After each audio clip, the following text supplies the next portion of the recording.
Hello प्यारे विद्यार्थियों, आपका पुनः मेरे बायोलॉजी चैनल में स्वागत है। मैं आज आपको इंटर बायोलॉजी लेक्चर 5 अध्ययन कराऊंगा। इसमें चैप्टर 2 पुष्पीय पादपों में लैंगिक जनन यानी sexual reproduction in flowering plant में आज मैं आपको जो बीजांड यानी गुर बीजांडधानी, इसे ओविल या मेगास्पोरेंजियम का हम जो विस्तृत अध्ययन करेंगे। बेटा ये चैप्टर थोड़ा टफ है, लेकिन हम जो हैं स्टेप बाय स्टेप धीरे धीरे अगर पढ़ते जाएंगे तो टफ जो है आसान हो जाएगा। अगर हम इसे छोड़ देंगे तो वो हमारे लिए टफ है तो टफ ही बना रहेगा। इसलिए अगर कोई टॉपिक टफ है तो उसे धीरे धीरे पढ़िए, तो वो जो है एक समय ऐसा आएगा वो एक आसान टॉपिक बन जाएगा। अब मैंने जो बीजांड की संरचना बनाई है, इस संरचना का मैं अभी अध्ययन कराऊंगा। इससे पहले मैं आपको याद दिलाना चाहता हूं कि लेक्चर 3 में जो मैंने बताया था पुष्प की संरचना, उसे एक बार पुनः देखेंगे, क्योंकि लेक्चर 3 से इसमें निकल के आएगा बीजांड क्या है। लेक्चर जो 3 था पुष्प की संरचना, मैंने जैसे पुष्प की संरचना बनाई थी इस तरह से,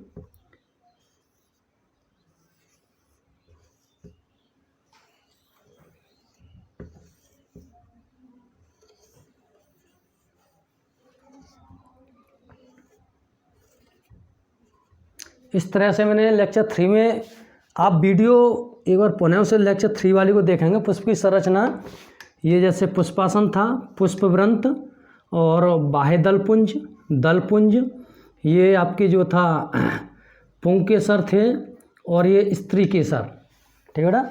इसमें जो था ऊपर वाला वर्तिका और अंडाशय, यहाँ तक बताया था कि ये था क्या था, अंडाशय यानी ओवरी, और ओवरी में जो अंदर बंद थे वो थे बीजांड। क्या थे? बीजांड। ओवरी में जो हमने देखे थे अंदर जो बंद थे वो थे बीजांड यानी ओविल। अब हमने इसमें एक ओविल की संरचना में देखनी है कि ओविल क्या होते हैं। यह बेटा जब भी हम समझ पाएंगे जब जो लेक्चर 3 है उसको एक बार पुनः अध्ययन करेंगे, पुनः अध्ययन से देखेंगे कि किस तरह से ओवरी में ओविल थे, बीजा बाह्यदल कहाँ था, पुष्पासन क्या था। उसके बाद जब बीजांड समझ में आ जाए कि ओवरी में बीजांड होते, तब हम ये आकर के लेक्चर 5 में यानी बीजांड का अध्ययन करेंगे। और बीजांड के अध्ययन में मैंने जो लिखा है आपको कि बीजांड यानी गुर, एक नया शब्द हो रहा है गुर बीजांडधानी। अब सोचेंगे कि सर ने तो ये नया शब्द दे दिया गुर बीजांडधानी। इसमें मैं आपको बताना चाहता हूँ कुछ आपके शब्द हैं वो किस तरह से प्रदर्शित कर रहे हैं, वो लिख लें। जैसे पहला होता है आपका पुंकेसर, यह जो आपको प्रदर्शित करेगा, यह करेगा लघु बीजाणु जनन को। यानी आपका जो पुंकेसर है यह करेगा आपको लघु बीजाणु जनन। इसे क्या बोलते हैं? Micro sporophyll.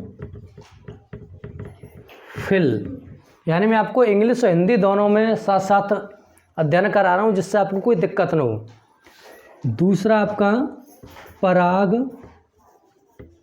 कोश, जिसे एंथर कहा जाता है, ये प्रदर्शित करेगा आपका लघु बीजाणु धानी यानी माइक्रो स्पोरेंजियम। पुंकेसर कैसे करा? लघु बीजाणु जनन। परागकोश लघु बीजाणु धानी। तीसरा आपका पराग कण, ये आपके करेंगे नर युग्मकोद्भिद यानी मेल गैमीट। यह जो बेटा मैं बता रहा हूँ, यह जो हम लेक्चर 3 में जब देखेंगे कि पुष्प की जो संरचना जो थी उसमें उसके सेक्सुअल अंग बताए थे पुष्प के, नर जननांग और मादा जननांग।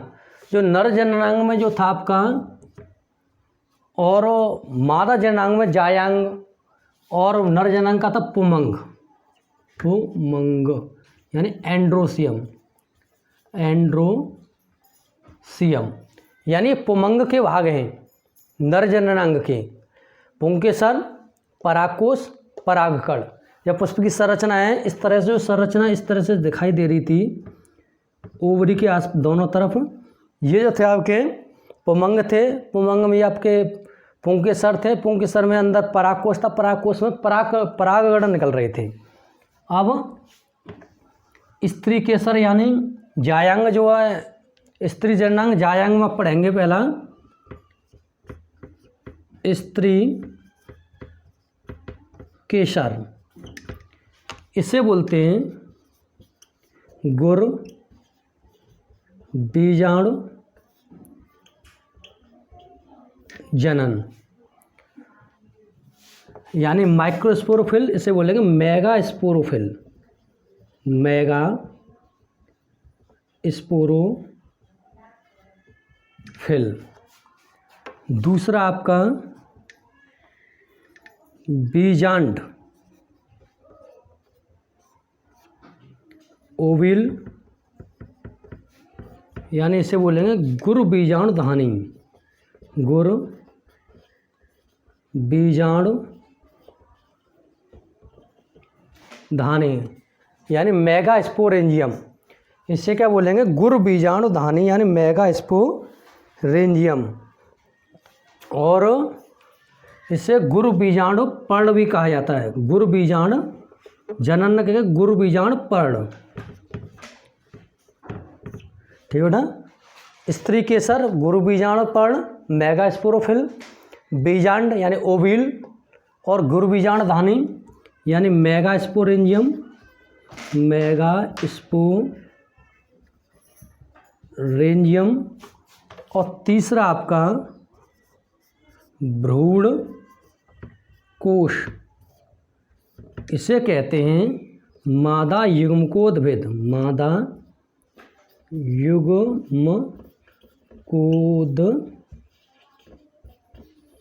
यानी फीमेल गैमीट, फीमेल गैमीट। एक बार इसे लिख लें, मैंने नर जननांग पुमंग और इधर स्त्री जननांग यानी जायांग, जायांग, इनके जो पार्ट्स हैं उनको किस नाम से जाना जाता है ये मैंने बता दिया। यानी ध्यान रखना बेटा, याद करने का तरीका, नर जननांग आए तो लघु और गुरु आ जाए तो यानी स्त्री जननांग। नर जननांग में पुमंग, पुंकेसर लघु बीजाणु जनन, परागकोश लघु बीजाणु धानी, परागकण नर युग्मकोद्भिद, स्त्री केसर गुरु बीजाणु पर्ण, बीजांड गुरु बीजाणु धानी, भ्रूणकोश यानी मादा युग्मकोद्भिद। अब आपको जो है ये पता चल जाएगा कि यानी ये कौन सा आपका नर जननांग है और ये किसको प्रदर्शित कर रहा है। लेकिन बेटा ये आपके जब समझ में अच्छा आएगा कि आप जो है पुष्पीय पादप का लैंगिक जनन का लेक्चर 3 उसे एक बार पुनः देखें, और सफलता का सही जो राज है, सही सूत्र है वो है अभ्यास। अगर आप बार बार अभ्यास करते रहेंगे तो आपको सफलता एक दिन कामयाब जरूरी होगी। अब इसमें ये चित्र मैंने बना दिया है ओव्यूल का, गुरु बीजांड का। मैंने नाम इसलिए अभी नॉमिनेट नहीं किया कि नाम जो मैं आपके सामने इनके लिखूँगा कि जिससे जो आप साथ साथ याद भी करते जाएंगे, लिखते जाएंगे। इसका जो स्क्रीनशॉट ले सकते हैं जिससे आपको सही समझ में आएगा। और यह बेटा वेरी इंपॉर्टेंट है, वेरी इंपॉर्टेंट, क्योंकि बार बार कई बार पेपरों में इंटर परीक्षा में पूछा जाता है। इससे जो है आगे नीट में भी क्वेश्चन आते हैं, तो इसे हम इसके पार्ट से जो है नॉमिनेट करते हैं। दोनों मैं लिखूँगा, मैं इंग्लिश में भी और हिंदी में भी, दोनों समझें। पहला बेटा चेलाइजल एंड, चेलाइजल एंड पहले इंग्लिश में बता देता हूँ। दूसरा आपका इंटेगुमेंट, पहला हो गया आपका चेलाइजल एंड, दूसरा होगा इंटेगुमेंट, तीसरा है आपका नुसेलस, न्यूशेलस, न्यूशेलस, न्यूक्लियस नहीं समझे, न्यूशेलस। और अगला है एम्ब्रियो, एम्ब्रियोसेक। इसके बाद अगला पार्ट है आपका हाइलम, हाइलम। और लास्ट है आपका फ्यूनिकल, फ्यूनिकल। ये 6 पार्ट हैं। हम जो ओविलो के मुख्य जो पार्ट हैं 6, इनका अध्ययन करेंगे। Chalazal end, integument, nucellus, embryo sac, hilum and funicle. अब हम बारी बारी से इनका हिंदी में भी पढ़ेंगे कि इनको क्या क्या कहते हैं। इसे बोलते बेटा हिंदी में निभाग, निभाग। इंटेग्यूमेंट इसे बोला जाता है बेटा अध्यावरण। न्यूसेलस इसे कहा जाता है बीजांड काय। एम्ब्रियोसेक इसे कहा जाता है भ्रूण कोश। हाइलम इसे बोला जाता है नाभिका, नाभिका। फ्यूनिकल इसे कहा जाता है बीजांड, बीजांड व्रंथ। आपकी सुविधा के लिए बेटा मैंने दोनों भाषाओं में से लिख दिया है, इंग्लिश में भी और हिंदी में भी, जिससे आप दोनों में समझ सकें। आपको ये शिकायत न रहे कि सर ने इंग्लिश में लिखा तो हमें हिंदी नहीं पता है, और हिंदी में लिखा तो इंग्लिश वाले कहेंगे हमको इंग्लिश में नहीं पता। क्योंकि ये वेरी इंपॉर्टेंट है, मैं पहले ही बता चुका हूँ। इससे क्वेश्चन भी आते हैं, ये बोर्ड परीक्षा में भी आता है, क्वेश्चन भी इससे बहुत आते हैं। चैलाजल एंड, निभाग, इंटेग्यूमेंट, अध्यावरण, न्यूसेलस, बीजांडकाय, एम्ब्रियोसेक, भ्रूणकोश, हाइलम, नाभिका, फ्यूनिकल, बीजांड। अभी हम 2 शब्द देख रहे होंगे नए कि नाभिका और निभाग, नाभिका और निभाग। बेटा नाभिका ये नाभिका नहीं है, नाभिका है, और निभाग ये अलग है। अब इसमें हम धीरे से बारी बारी से अध्ययन करेंगे ये होते क्या हैं। पहला आपका चैलाजल एंड यानी न्यूसेलस, वो चैलाजल एंड यानी निभाग। ये निभाग जो है क्या होता है बेटा, इसे देखेंगे कि निभाग यानी बीजांड का वह भाग, यानी बीजांड का वह भाग जो है फ्यूनिकल यानी बीजांड व्रंथ से जो जुड़ा होता है, निभाग कहलाता है। समझना, बीजांड व्रंथ से जुड़ा होता है वो निभाग कहलाता है, बीजांड काय का भाग, बीजांड का भाग। इंटेग्यूमेंट अध्यावरण, अगला पढ़ेंगे अध्यावरण। अध्यावरण यानी किसी आकृति को घेरे हुए, आवरण किए हुए, उसे अध्यावरण कहते हैं। अध्यावरण अगर 2 हैं, देखेंगे इसमें अध्यावरण कितने, 1 और 2। अगर 2 अध्यावरण हैं तो इसे बोलते हैं वाई टैगमिक, वाई टैगमिक। ठीक है बेटा। अगर अध्यावरण की संख्या 1 है तो बोलेंगे यूनी टैगमिक, और अध्यावरण की संख्या 3 है तो बोलते हैं इसे एरिल, एरिल। ये वाला जो है ध्यान से समझिए, ये इंपॉर्टेंट है। एरिल ये जो लीची में पाया जाता है, लीची खाई होगी आपने। लीची जो होती है उसका जो रस, जूसी जो पार्ट होता है उसे एरिल कहते हैं। यह जनरल परीक्षा में भी पूछा जाता है कि लीची का कौन सा भाग खाया जाता है। ध्यान रखना, लीची का जो है एरिल भाग खाया जाता है। एरिल क्या है, अध्यावरण है, और ये अध्यावरण उसमें कितनी संख्या होती है, 3 होती है। अध्यावरण की संख्या इसमें 3 होती है, उसे एरिल कहते हैं। वो पाया जाता है लीची में। एग्जाम्पल है बेटा लीची। और कई बार पूछा कि लीची का कौन सा भाग खाने योग्य होता है।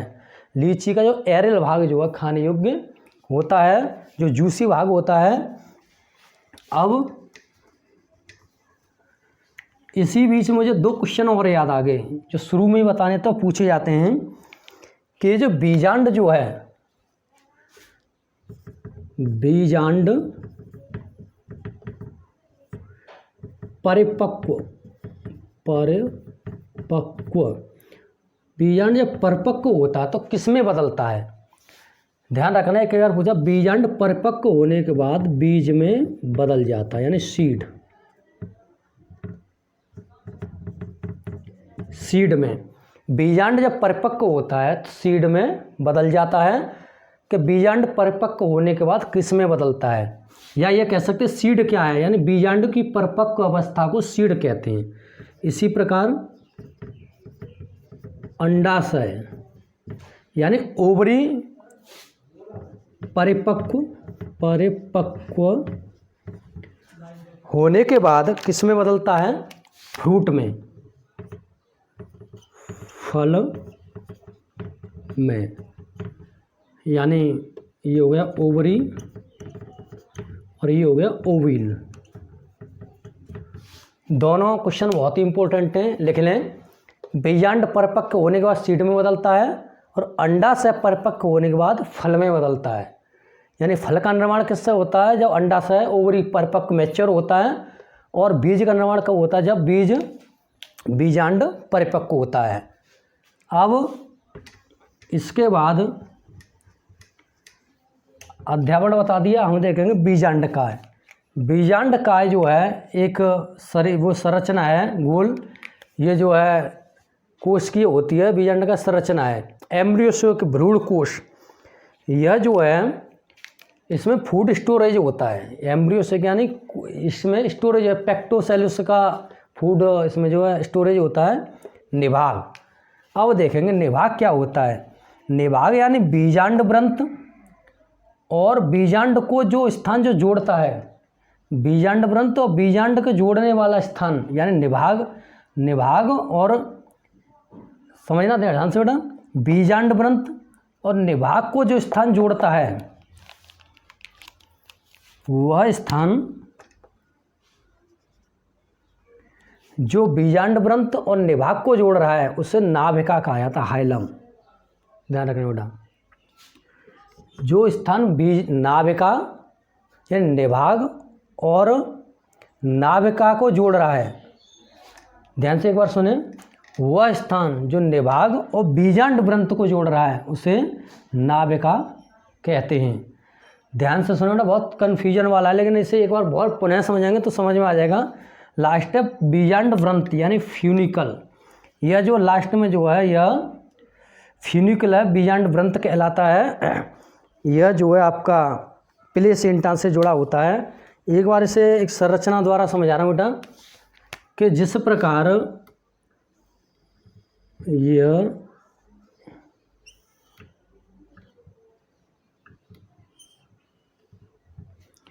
बैट है, बल्ला। बैट में ये जैसे मैंने 4 भाग कर दिए, A B C D। इस भाग को नाम जैसे हमने दे दिया बीजांड व्रंत, बीजांड व्रंत, और इस पूरे भाग को दे दिया हमने बीजांड। ठीक है ना। बीजांड व्रंत तो उसका जो बल्ले का पकड़ने वाला भाग हो गया। बीजांड व्रंत से कौन जुड़ रहा है ये ध्यान रखना, निभाग। यानी बीजांड व्रंत से निभाग, ध्यान रखना। बीजांड का वह भाग जो बीजांड व्रंत से जुड़ा हुआ है वह निभाग कहलाएगा। अब बीजांड व्रंत और निभाग दोनों को एक वह स्थान है, जैसे यह स्थान, यानी निभाग और बीजांड व्रंत को जोड़ रहा है यानी समायोजित कर रहा है, वह स्थान कहलाता नाभिका। नाभिका, ध्यान से समझिए बेटा। यानी जैसे ये बैट है, बैट का जो पकड़ने वाला भाग बीजांड व्रंत हो गया, और जिस पे बॉल आती है वो हमने बीजांड बता दिया। 4 भाग हमने जैसे बनाए A B C D। ए भाग, अब यानी बीजांड व्रंत से बीजांड का कौन सा भाग जुड़ा हुआ है, वह भाग जो बीजांड व्रंत से जुड़ा हुआ है वह निभाग कहलाएगा। अब निभाग और बीजांड वृंत दोनों को जो स्थान जोड़ रहा है उसे नाभिका कहते हैं।